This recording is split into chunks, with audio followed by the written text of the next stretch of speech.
খাওয়াও খুব উপকার। তাই জন্য কি কি লাগছে, লাগছে হলো মেথি শাক, আমি বেগুন দিয়ে ভাজবো তাই বেগুন,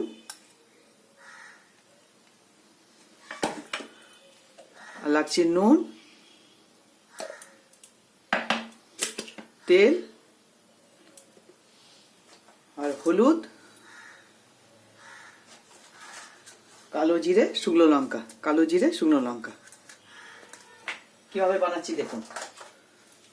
প্রথমে কড়াইটা গরম করে তার মধ্যে একটু সর্ষের তেল দিলাম, অল্প করে সর্ষের তেল দিচ্ছি। আর শীতের তো নানা রকম শাক ওঠে জানেন, এই সময় তো খেতেও ভালো, আবার স্বাস্থ্যকর খাবারও এটা, এটা খেলে খুবই শরীর ভালো থাকে। কড়াইতে শুকনো লঙ্কা, কালো জিরে ফোড়ন দিলাম,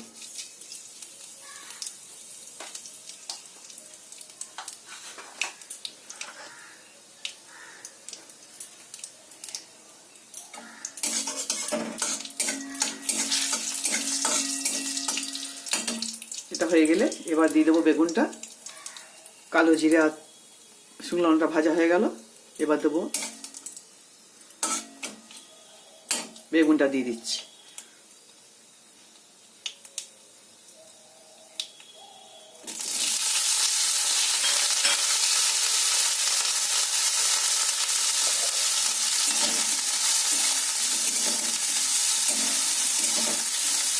বেগুনগুলো একটু লাল লাল করে ভেজে নেবো।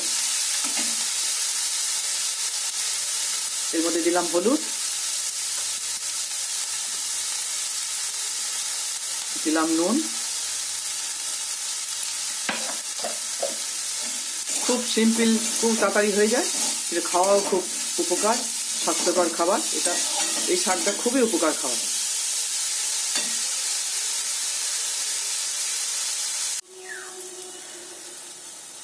বেগুনটা মোটামুটি ভাজা হয়ে গেল,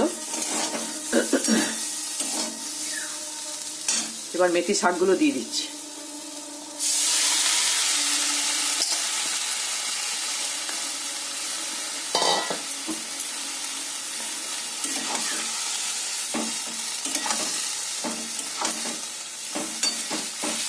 নুন তো দেওয়া হয়ে গেছে,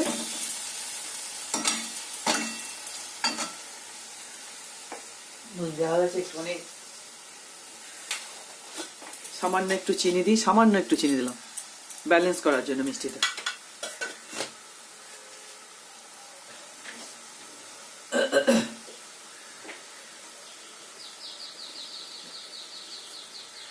এরপর এটাকে ঢাকা দিয়ে রাখি, সেদ্ধ হওয়ার জন্য কিছুক্ষণ ঢাকা দিয়ে রাখলাম।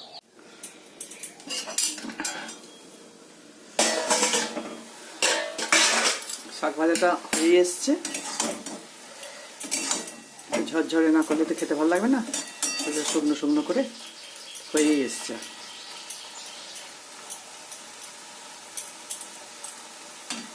শীতকালে এসব শাক খাওয়া প্রচন্ড উপকার।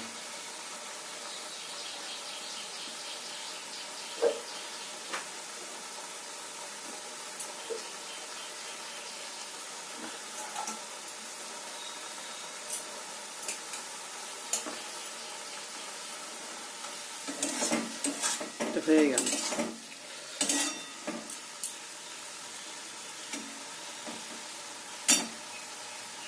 হয়ে গেছে বন্ধুরা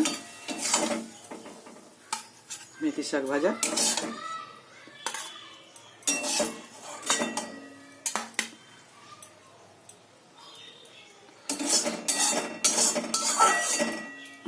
দেখো বন্ধুরা আমার মেথি শাক ভাজাটা।